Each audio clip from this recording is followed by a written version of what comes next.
Now, Guy, we've been out in the school with one of your fantastic young horses, believe it or not. You wouldn't believe it watching him jump, but he's actually a young horse.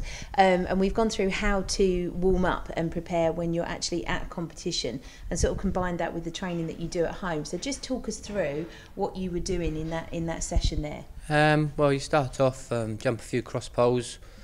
Hopefully he lands on the right leg. If he doesn't, you pull him up and correct him.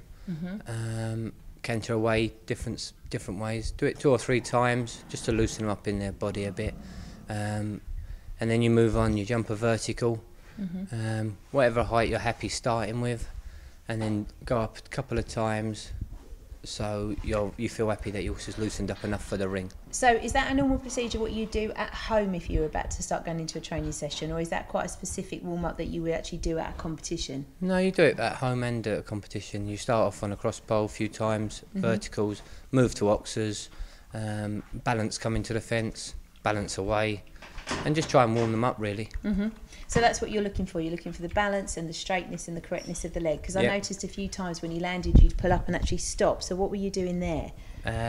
Well, he's just not landing correct, wanting to run away from the fence. So just trying to put a little bit of manners on him. I mean, it was a bit windy today, and he was a bit fresh, to be honest. But yeah, just obviously just trying to land correctly and listen to me rather than dictate what he wanted to do. And do you think that's quite important for people to do in a normal training situation at home before they start? Because you tend to see people tearing around, jumping big fences and warming up over stuff. So it's quite important, isn't it, to do that? Definitely, you're better off to jump smaller and do it correct.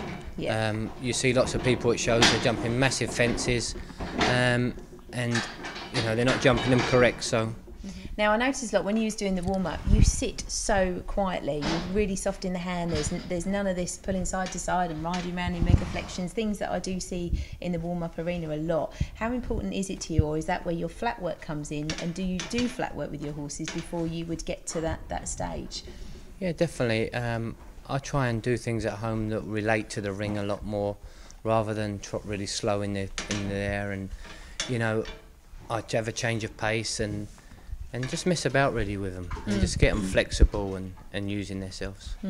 And does every horse that you have, do you ride them all different, or would you do the same thing with all of them? No, I ride every horse how it wants to go. I ride them all different. They've all got a different way, different characters, and I try and ride them separate, yeah. And I think that's quite important, because I think a lot of people buy horses one after the other and do exactly the same thing with them and don't tune into that horse's needs. Yeah, definitely.